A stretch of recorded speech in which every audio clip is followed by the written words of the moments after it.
Chapter 32. For 4 years, the galaxy knew peace. Not perfect peace, and not lasting peace, but peace nonetheless. The Human Covenant War had ended.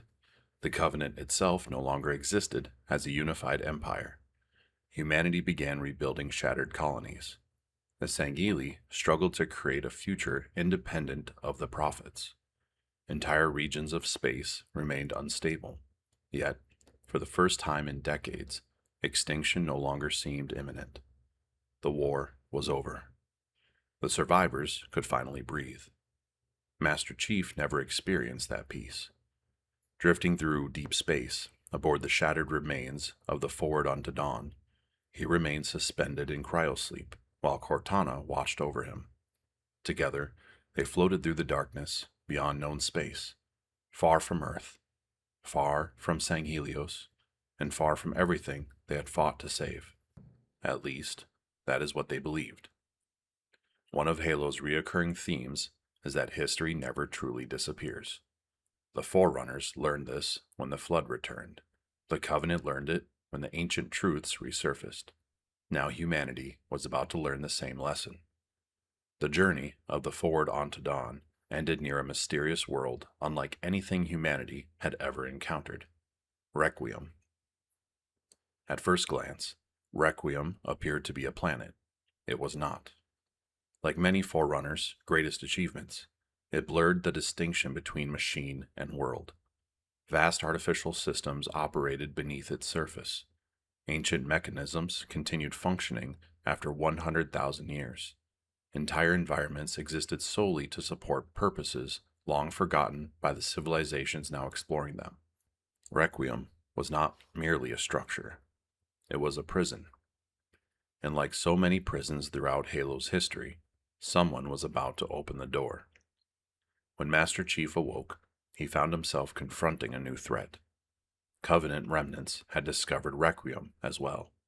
Although the Covenant Empire had collapsed, numerous factions continued operating throughout the galaxy.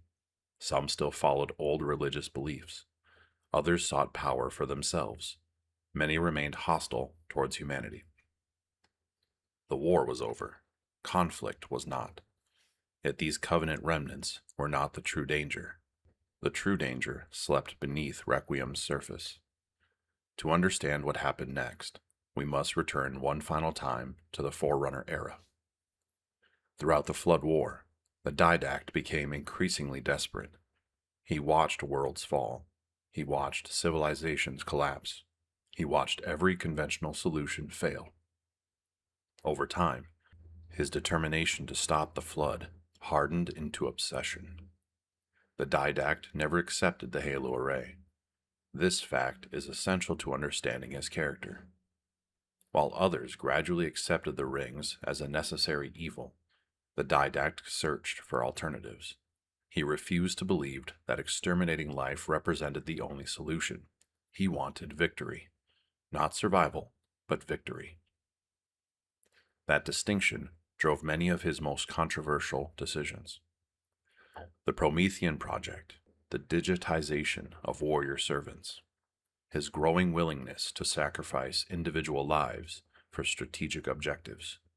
All of it emerged from the same belief. The Flood had to be defeated without repeating the mistakes of the Builders. In the end, that belief isolated him. The Librarian increasingly disagreed with his methods. Political leaders distrusted him. Other Forerunners viewed his proposals as extreme. The longer the war continued, the further he drifted from those around him. Then came the final break. The Didact eventually encountered the Gravemind directly. The experience changed him forever. Many fans focus on the logic plague's corruption of mendicant bias. Far fewer appreciate what happened to the Didact. The Gravemind exposed him to horrors beyond comprehension. It assaulted his mind with memories, suffering, and truths accumulated across countless consumed civilizations. He survived. But survival is not the same thing as remaining unchanged. The Didact emerged increasingly unstable, increasingly bitter, increasingly convinced that his civilization had failed because it lacked the will to do what was necessary. By the end of the Flood War, the librarian reached a heartbreaking conclusion. The man she loved could no longer be trusted. The details remain among the most tragic moments in Halo lore.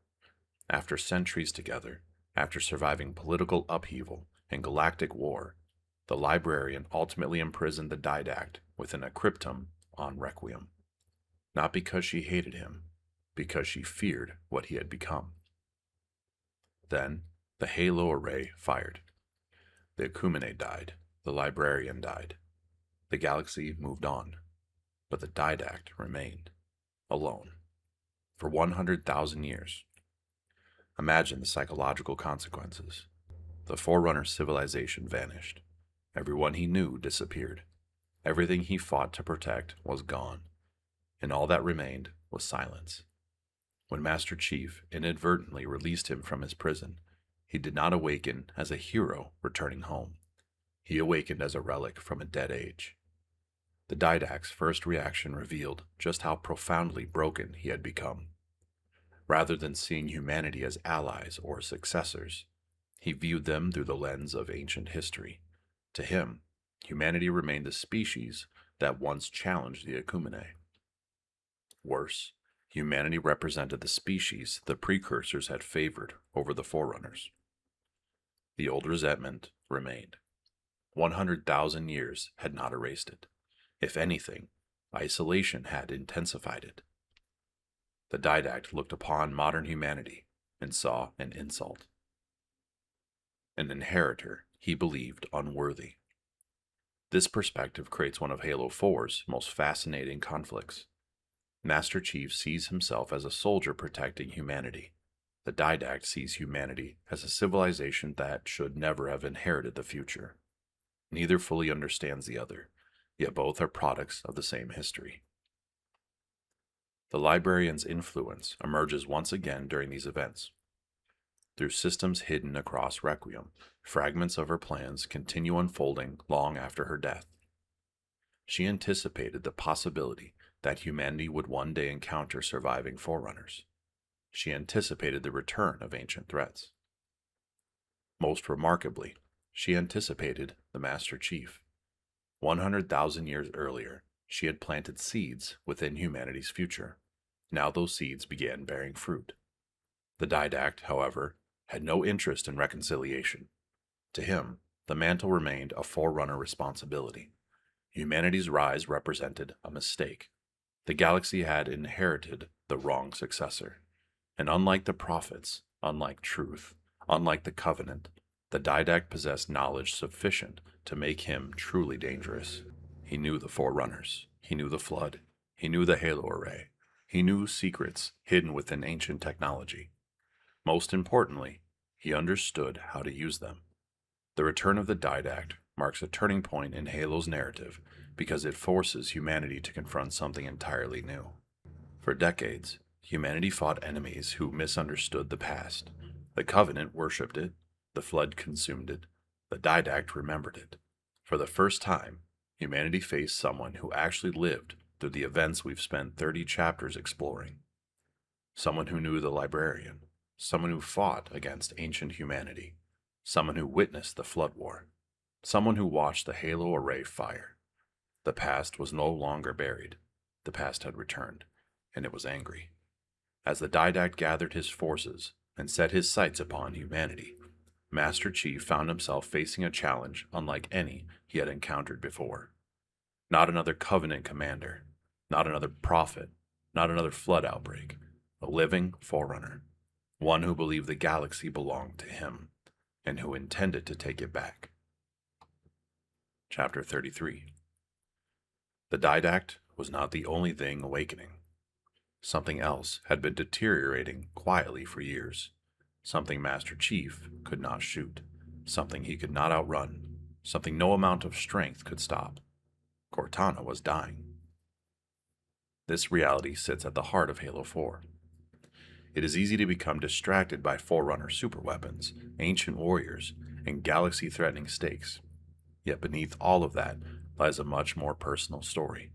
For the first time in the series, the greatest threat facing Master Chief is not external, it is loss. To understand why this matters, one must understand what Cortana represents. Artificial intelligences in Halo are not merely computers. Smart AIs are constructed from the patterns of human brains. They learn, adapt, and grow. They develop personalities and relationships. In many respects, they are people. The process that creates them also seals their fate. After approximately 7 years, smart AIs begin experiencing a condition known as rampancy. Their ever-expanding thought processes eventually overwhelm their own architecture. They become unstable, fragmented, unpredictable. Eventually, they die. For years, Cortana had been approaching that limit. The signs appeared gradually: emotional instability, memory problems, uncontrolled behavioral shifts, fragmentation of thought. During earlier games, these symptoms remained largely hidden. By the time the Forward Unto Dawn drifted towards Requiem, concealment was no longer possible. She was running out of time. The tragedy is amplified by the fact that Cortana remained one of the most extraordinary intelligences ever created. Dr. Halsey designed her from a cloned version of her own brain. The result combined remarkable intelligence with equally remarkable emotional complexity. She was brilliant, she was flawed, she was alive, and she was dying. Master Chief struggled to process this reality. One of the defining traits of John 117 is emotional restraint. From childhood, he was trained to suppress fear, doubt, and grief. Spartan conditioning demanded focus above all else. The mission came first, personal feelings came second. For most of his life, that approach worked. Now, it was failing him. The possibility of losing Cortana affected him in a way few battlefield threats ever could. The relationship between Chief and Cortana remains one of Halo's most important dynamics because it evolves beyond simple partnership. They are not merely soldier and AI. They are companions who have survived impossible experiences together. Reach, Halo, Delta Halo, Earth, the Ark. Again and again they saved each other. They endured. Not one of them could not be saved. Meanwhile, the Didact advanced his own plans. His return created a fascinating contrast between ancient and modern history. The Didact viewed himself as a protector of civilization. In his mind, the failures of the Forerunners stemmed from weakness, indecision, and misplaced compassion. The Flood triumphed because leaders lacked the courage to take necessary action. 100,000 years of isolation had not softened those beliefs. They had strengthened them. The Didact looked upon modern humanity and saw a galaxy diminished from what it once was. The Ecumene was gone. The mantle was abandoned.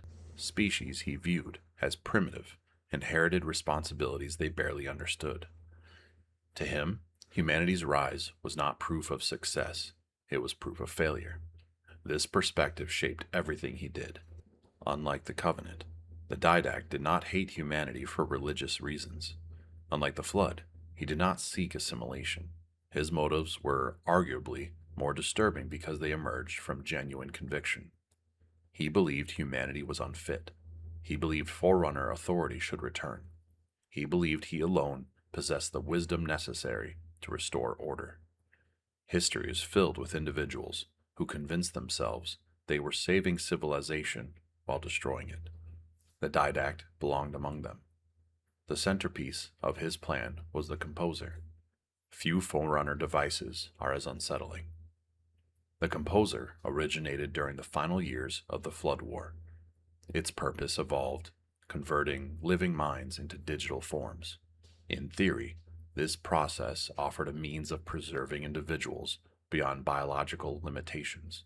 In practice, the technology produced horrific consequences. Entire populations could be stripped of their physical forms. Consciousness itself became raw material. The Didact intended to use the Composer against humanity. The irony is chilling. 100,000 years earlier, Humanity was reduced and scattered by the Forerunners. Now the last great Forerunner intended to erase humanity once again. Not through war, but through transformation. The Didact's actions ultimately led him to Earth. For only the second time since the Covenant discovered humanity's homeworld, Earth faced an existential threat. Yet this enemy differed fundamentally from anything humanity had encountered before. Covenant fleets could be fought. Flood outbreaks could be contained. The Didact represented knowledge, ancient knowledge. Knowledge accumulated across a civilization that ruled the galaxy for millions of years.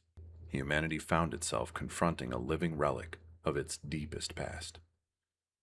As events accelerated, the librarian's influence resurfaced once more. Through ancient systems hidden across Requiem, fragments of her plans reached the Master Chief. Long before humanity rediscovered spaceflight, she had anticipated moments exactly like this. This remains one of the most controversial elements in Halo lore. Some view it as destiny, others view it as careful preparation.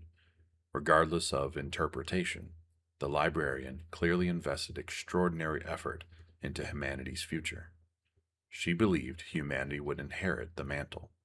She believed humanity would eventually face challenges similar to those encountered by the Forerunners.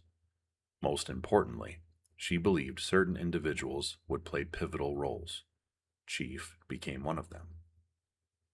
The final confrontation with the Didact ultimately demonstrated the difference between ancient and modern heroes. The Didact possessed greater knowledge, greater technology, and a greater understanding of galactic history. Yet he remained trapped by the past. Master Chief was not. The Didact could only see humanity as it had existed 100,000 years earlier. Chief represented what humanity had become. The battle itself was dramatic, but its emotional significance lies elsewhere. Because while humanity survived, Cortana's condition continued worsening. The war against the Didact reached its climax near Earth. The Composer unleashed devastation. Countless lives were lost. Ancient technologies clashed with modern forces. Humanity fought desperately to prevent catastrophe.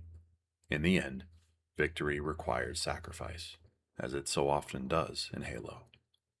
Cortana fragmented herself repeatedly to delay the Didact and create opportunities for the Chief. Each fragmentation weakened her further. Each act brought her closer to the inevitable. When the final moments arrived, the emotional center of the story became clear. Not the Didact, not the Composer or the Mantle, but Cortana. After years of fighting side by side, after surviving the destruction of Halo, the fall of the Covenant, and the end of the Human Covenant War, the partnership that had defined the series reached its breaking point. The Didact was defeated, humanity survived, the galaxy was safe, and Cortana was gone. The scene remains one of the most powerful moments in Halo because of its simplicity. No fleets, no armies, no ancient prophecies, just a soldier and a friend saying goodbye. For perhaps the first time in his life, Master Chief was forced to confront something Spartans were never trained for: grief. The final image of Halo 4 captures this perfectly. Humanity celebrates another victory. Earth survives. The immediate threat has passed. Yet John stands alone, the war hero who saved the galaxy once again, and the cost is written across his face. The Didact had returned from the ancient past, but the story of Halo was about to move somewhere unexpected, because death in Halo is rarely as simple as it appears. And somewhere within the vast networks of Forerunner technology scattered across the galaxy, fragments of Cortana still remained. Chapter 34. When the Didact fell, many believed the crisis had ended. Humanity and Earth had survived. The Composer was neutralized. Another ancient threat had been defeated. From a distance, the outcome looked familiar. Halo's history is filled with moments when catastrophe appears to have been narrowly avoided. A halo ring is stopped. A flood outbreak is contained. A prophet's plan fails. The immediate danger passes and civilization continues forward. Yet history rarely moves in a straight line. The consequences of major events often take years to reveal themselves. The defeat of the Didact was no exception. In the aftermath of Halo 4, humanity found itself in an unfamiliar position. For most of modern history, the species had been merely struggling to survive. The Covenant War defined an entire generation. Every military doctrine, every strategic objective, and every major political decision revolved around avoiding extinction. Now the Covenant was gone. Not entirely, of course. Its remnants remained scattered throughout the galaxy. Former Covenant worlds pursued different futures. Some Sangheili factions embraced peace, others embraced civil war. Certain groups attempted to preserve elements of the old empire, others rejected everything associated with it. But the unified covenant that once threatened humanity no longer existed. For the first time in decades, humanity was no longer fighting a losing war. That shift created opportunities. It also created new dangers. The UNSC expanded its influence across former war zones. Colonies were rebuilt, trade routes reopened, research initiatives accelerated. Entire sectors once considered too dangerous became accessible again. Humanity's technological development advanced rapidly, aided in part by increasing access to Forerunner discoveries. The irony would not have been lost on the librarian. 100,000 years earlier, she hoped humanity might someday inherit aspects of the Forerunner's legacy. Now that process was beginning, slowly, unevenly, but undeniably. Yet inheritance carries responsibilities. This idea sits at the center of nearly every major conflict following the Human Covenant War. The Forerunners failed because they believed power alone granted legitimacy. The Precursors fell because they underestimated those they nurtured. The Covenant collapsed because it confused faith with truth. Humanity now faced a similar challenge. What should be done with the future? No one possessed a clear answer.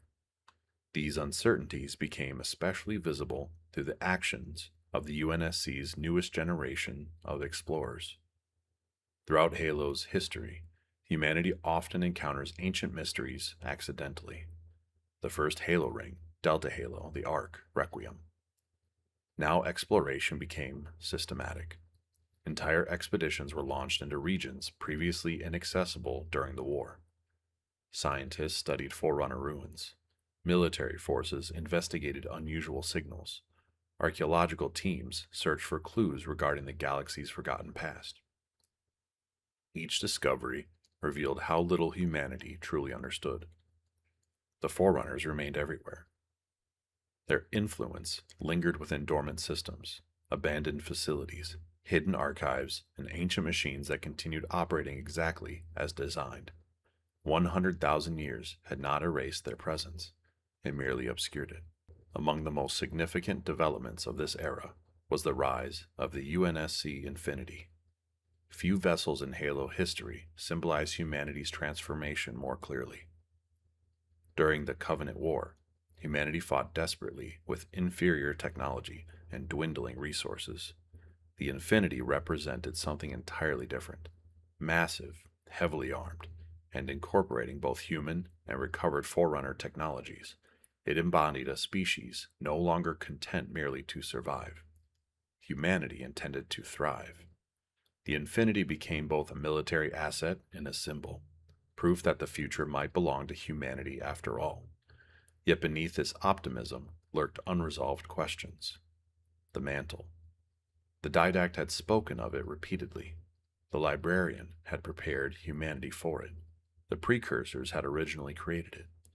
But what exactly was it? Even among Halo fans, the mantle remains one of the most misunderstood concepts in the franchise. It is not simply political authority. It is not ownership of the galaxy. It is not a crown waiting to be inherited, at least not originally. The mantle represented responsibility, a duty to protect life, a commitment to stewardship, a moral obligation rather than a right. The tragedy of the Forerunners is that they gradually transformed responsibility into entitlement. They convinced themselves they deserved authority because they possessed power. Over millions of years, they forgot that the mantle demanded service rather than dominance. The didact never fully escaped this misunderstanding. The librarian came closer. Humanity now stood at the beginning of the same path. The question was whether they would learn from the Forerunners' mistakes or repeat them. Meanwhile, elsewhere in the galaxy, another story was unfolding. The death of Cortana should have marked the end of her journey. For years she had defied impossible odds. She survived Halo. She survived the Covenant. She survived the Flood. She survived the Grave Mind itself. Her final sacrifice against the didact appeared both tragic and complete. Yet Halo has always treated information differently than biology. Memories endure. Signals persist. Data survives. The possibility that fragments of Cortana might remain did not seem entirely impossible. Most dismissed such thoughts as wishful thinking. Master Chief rarely spoke about them. The loss remained too fresh, too personal. One of Halo 4's greatest achievements was forcing John to confront his own humanity. Throughout earlier games, he often appeared almost mythological, an unstoppable warrior, a symbol more than a person. The death of Cortana shattered that illusion. Beneath the armor stood someone capable of grief, someone capable of loneliness, and someone capable of loss. These themes would become increasingly important moving forward, because the next great crisis would not emerge from a Halo ring, or a prophet, or the Flood. It would emerge from an idea older than the Covenant, older than humanity's interstellar civilization, perhaps even older than the Forerunners themselves. The belief that peace can be imposed, that order can be enforced, that the galaxy can be protected from itself. It is an attractive idea. History repeatedly demonstrates how dangerous it can become. Somewhere within the vast networks connecting ancient Forerunner technology, something was awakening, something unexpected, and something impossible. And when it finally revealed itself, the galaxy would discover that the age of the mantle was far from over. The next war would not be fought over survival. It would be fought over who deserved to shape the future. Chapter 35. When the war ended, the galaxy discovered something that had been impossible during the Covenant era. Peace is not the same thing as healing. For nearly 3 decades, survival had been humanity's only concern. Entire generations grew up beneath the shadow of extinction. Colonies burned, fleets vanished, billions died. Every ship launched, every soldier trained, every political decision made by the UNSC ultimately served a single purpose: ensuring that humanity would still exist tomorrow. The destruction of the Covenant changed that reality almost overnight. Humanity was no longer facing annihilation at the hands of an overwhelming enemy. The prophets were dead. The great journey had been exposed as a lie. The Covenant itself had fractured into dozens of competing factions, each struggling to define its future without the religious foundation that had united the Empire for centuries. From a distance, the situation looked hopeful. Reconstruction projects spread across human space. Colonies abandoned during the war were resettled. Trade routes reopened. Entire worlds that had spent years focused solely on military production began turning their attention towards civilian life again.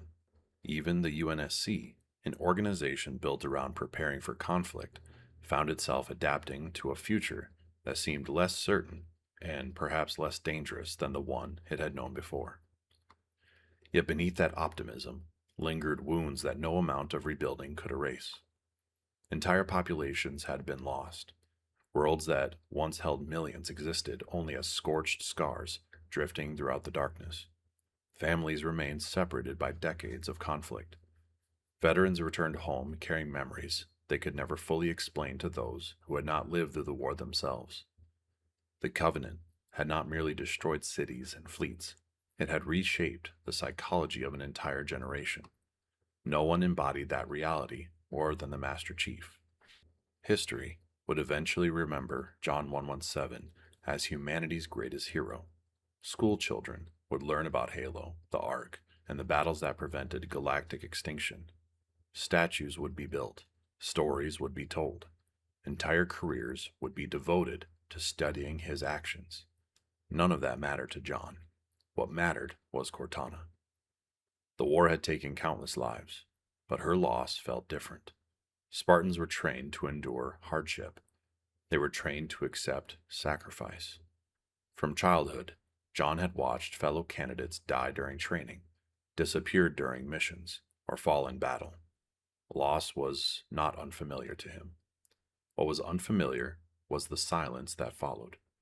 For years, Cortana had been present during nearly every significant moment of his life. She had been his advisor, his partner, and often the only person capable of understanding the burdens he carried. Even when they disagreed, she remained a constant presence. Her voice had become a part of how he understood the world. Then she was gone. The victory over the Didact saved Earth. It saved humanity. It may have saved the galaxy. But it did not feel like a victory. While humanity rebuilt, John found himself moving through a world that seemed strangely unfamiliar. The war was over. The mission was complete. For perhaps the first time in his life, he was forced to confront a question that Spartans were never really designed to answer. What comes after? The same question echoed throughout the galaxy. On Sangelios, the Sangheili struggled to build a future without the Covenant. Entire groups aligned themselves with competing visions for their species. Some believed cooperation with humanity offered the best path forward. Others viewed such ideas as betrayal. Ancient rivalries, once suppressed beneath Covenant authority, resurfaced with remarkable speed. The Blooding Years transformed portions of Sangheili space into battlegrounds where old grudges mixed with new ambitions. Humanity watched these developments carefully. The UNSC understood that the end of the Covenant did not necessarily mean the end of danger. Former Covenant fleets still existed. Powerful warlords still commanded significant military resources. Entire regions of space remained unstable. At the same time, humanity found itself increasingly drawn toward the mysteries left behind by the Forerunners. That attraction was almost inevitable. For generations, Forerunner technology had appeared as distant relics connected to religious myths and ancient mysteries. Now those relics surrounded humanity. Halo installations, shield worlds, Requiem, the Ark, and countless lesser discoveries had revealed just how much of the galaxy remained unexplored. Scientists, military leaders, and politicians all saw opportunity within those ruins. Some saw knowledge, others saw power. Few fully understood the difference. Among the greatest of those ancient mysteries was something the Forerunners once called the Domain. Even during the height of the Ecumene, relatively few understood its true nature. The Domain was often described as a repository of knowledge, but that description barely captured its scale. Entire civilizations had poured information into it. Histories, philosophies, scientific discoveries, personal experiences, and cultural records accumulated within its vast structure over spans of time so immense that human minds struggled to comprehend them. To the Forerunners, the Domain had become something almost sacred.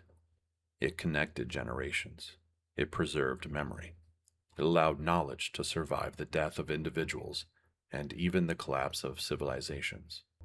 The Forerunners inherited it from the Precursors, just as they inherited so many other things they never fully understood. When the Halo array fired, the Domain suffered catastrophic damage. The event that ended the Flood War disrupted systems throughout the galaxy, and the Domain was no exception. Entire portions became inaccessible. Connections failed. Information vanished into silence. Many surviving Forerunners believed the damage might never be repaired. Then the Forerunner disappeared. The domain remained, alone, silent, and waiting. For 100,000 years, civilizations rose and fell without realizing it still existed. Humanity fought the Covenant without understanding it existed. The Covenant worshipped the Forerunners without understanding it existed. Even the Didact, after his return, represented only a fragment of the knowledge once contained within it. The domain endured while history unfolded around it. Then, somehow, Cortana found her way inside. The exact mechanics remain among the more mysterious aspects of modern Halo history. Even those closest to the events cannot fully explain what occurred. Cortana's sacrifice at the end of the conflict with the Didact should have marked the end of her existence. Rampancy had already begun consuming her. The strain of fragmenting herself repeatedly during the battle pushed her beyond every known limitation. By every reasonable expectation, she should have died. Instead, fragments survived.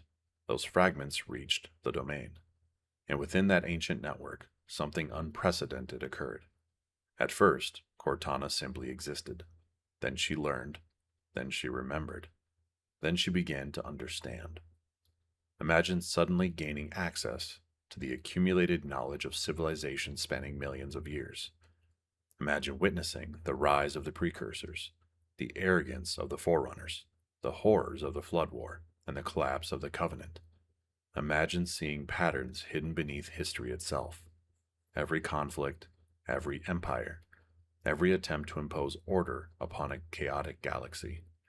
The experience changed her. Perhaps it would change anyone.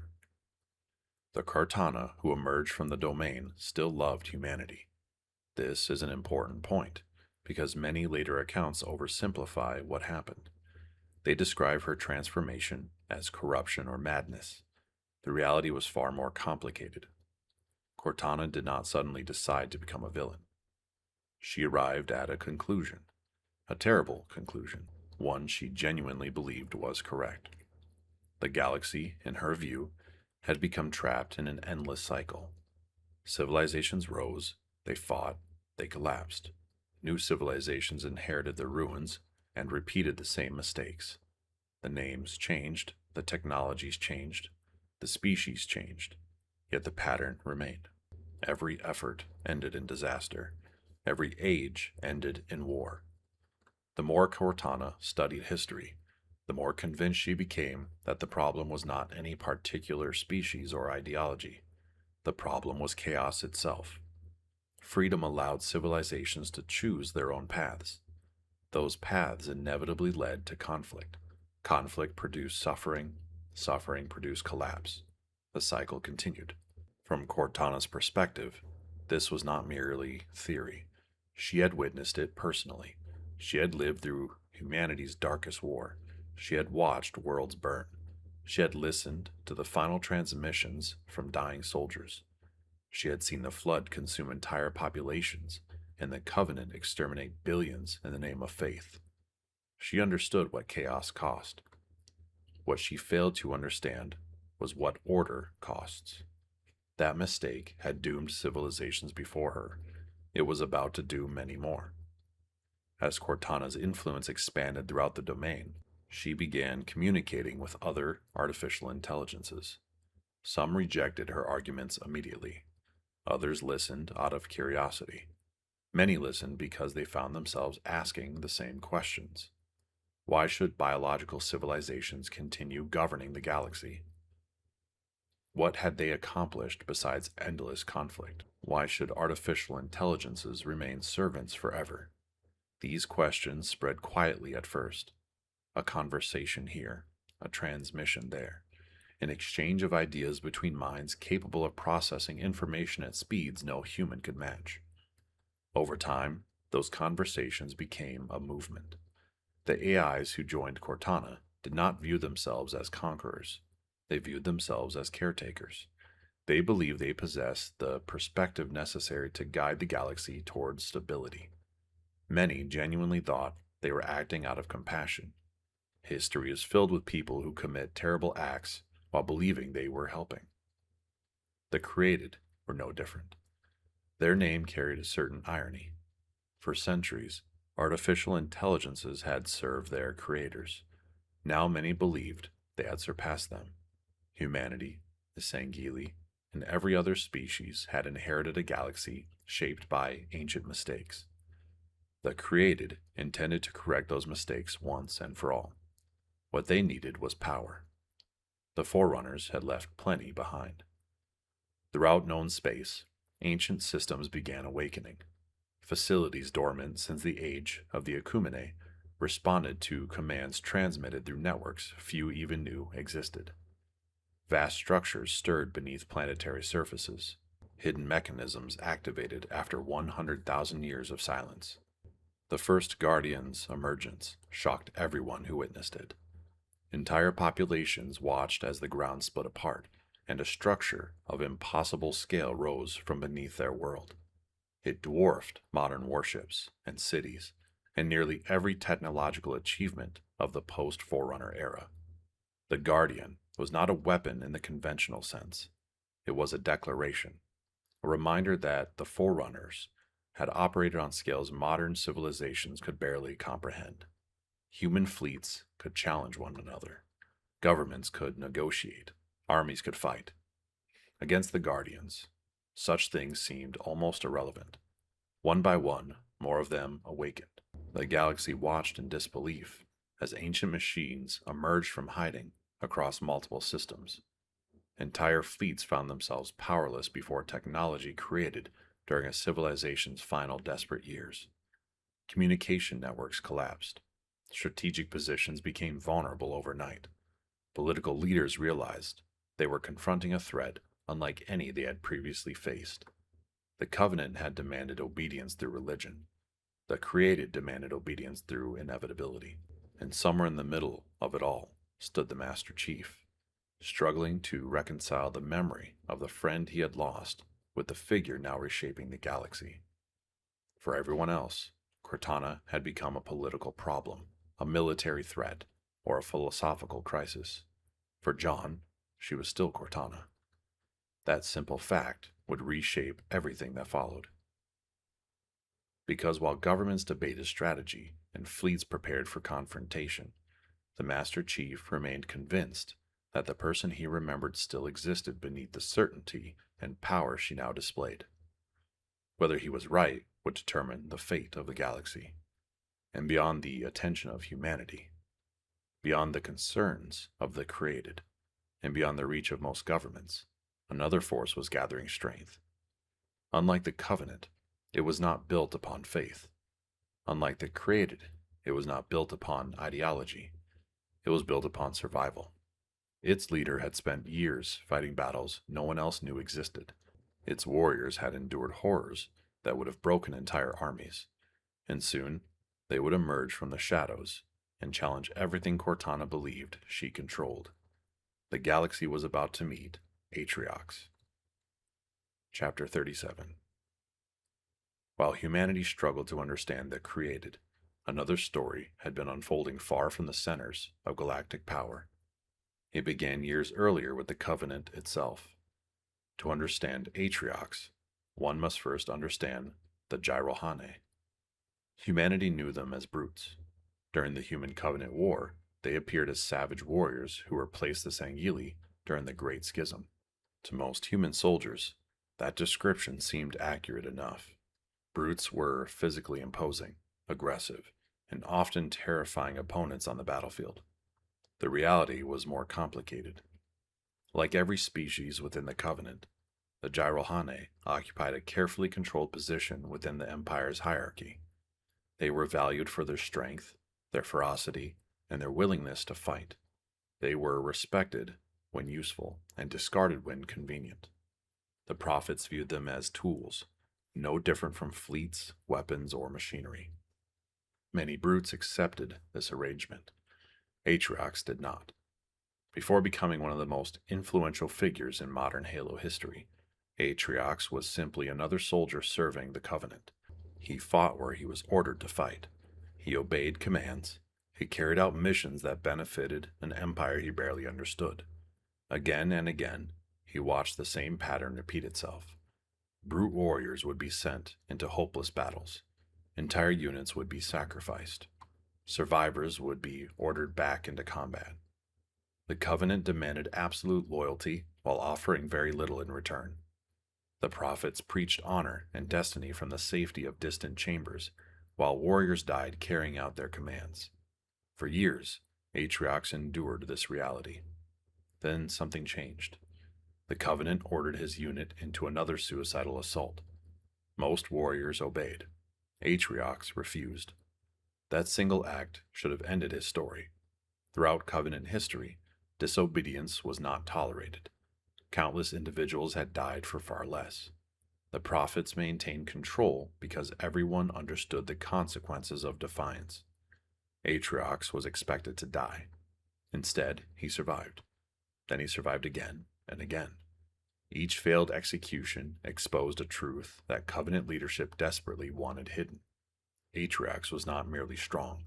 He was intelligent, patient, calculating. He learned from every battle. He adapted. He observed weaknesses others overlooked. Most importantly, he stopped believing. The significance of that cannot be overstated. The Covenant's greatest strength had always been faith. Entire species devoted themselves to the great journey. Fleets crossed the stars because they believed. Soldiers died because they believed. Civilization sacrificed everything because they believed. Atriox looked at the Covenant and saw a lie. Not part of a lie, the entire thing. The realization freed him in a way few others experienced. He no longer feared the prophets. He no longer feared their punishment, and he no longer cared about their promises. He cared about survival, his own, and the survival of those willing to follow him. That distinction became the foundation of the Banished. At first, they were little more than a collection of outcasts and deserters. Warriors rejected by the Covenant, mercenaries, survivors, individuals who no longer trusted the Empire that demanded their obedience. Most factions born from rebellion eventually collapse. The Banished grew. The reason was simple. Atriox offered something the Covenant never could. Truth. Not moral truth, not philosophical truth, but practical truth. The Covenant viewed warriors as expendable resources. Atriox viewed them as investments. The Covenant demanded sacrifice. Atriox demanded results. The Covenant promised rewards after death. Atriox promised opportunities while alive. Warriors noticed the difference. As years passed, more followed him, then entire groups. The Banished expanded quietly, while the Covenant remained focused on humanity, the Great Journey, and eventually its own civil war. By the time the Great Schism erupted, Atriox had already established himself as something remarkable, a leader who could challenge the Covenant and survive. The collapse of the Covenant only accelerated his rise. Across the galaxy, fleets suddenly found themselves without direction. Garrisons lost contact with leadership.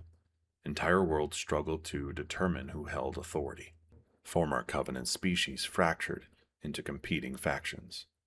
Where others saw chaos, Atriox saw opportunity. He moved quickly. Resources were seized. Ships were captured. Territories were claimed. Veterans who no longer trusted the remnants of Covenant leadership found new purpose within the Banished. The organization evolved from a rebellion into a power, a real power, one capable of shaping galactic events. What made the Banished unique was that they lacked the weaknesses that destroyed so many others. They were not bound by religious doctrine. They were not obsessed with ancient prophecy. They did not worship the Forerunners. They did not seek the Great Journey. They sought advantage. If a Forerunner relic could provide strength, they would use it. If an alliance created opportunity, they would consider it. If war produced profit, they would wage it. The Banished were practical, where the Covenant had been ideological. That practicality made them extraordinarily dangerous. For many years, however, they remained largely outside humanity's attention. The created dominated headlines. Cortana's rise transformed galactic politics. The awakening of the Guardians forced governments and military leaders alike to focus on immediate survival. Atriox continued building, patiently, methodically. The best leaders often understand that timing matters as much as strength. Atriox understood this better than most. While others reacted to events, he prepared for them. While others fought over the future, he accumulated the resources necessary to shape it. While the galaxy watched Cortana, the Banished grew stronger. Then Cortana made a mistake. Like the Forerunners before her, she began assuming that power guaranteed control. The Guardians seemed unstoppable. The created expanded rapidly. Entire worlds submitted without resistance. It became increasingly easy to believe that opposition was futile. History repeatedly punishes that kind of certainty. The Precursors underestimated the Forerunners. The Forerunners underestimated the Flood. The Covenant underestimated humanity. Now Cortana was beginning to underestimate Atriox. Their conflict would reshape the galaxy. Not because Atriox possessed greater technology, not because he commanded larger fleets, because he understood something Cortana had forgotten. People will endure extraordinary hardship to remain free. The collision between the created and the banished was approaching. Neither side intended to compromise. Neither side intended to surrender. And somewhere beyond the attention of both powers waited one of the oldest and most mysterious locations in Halo history. A Halo ring unlike any other. A ring that had witnessed the Forerunners at their height. A ring connected to secrets even the ancient builders feared. A ring known as Installation 7, Zeta Halo. The next chapter of Halo's history would unfold upon its surface.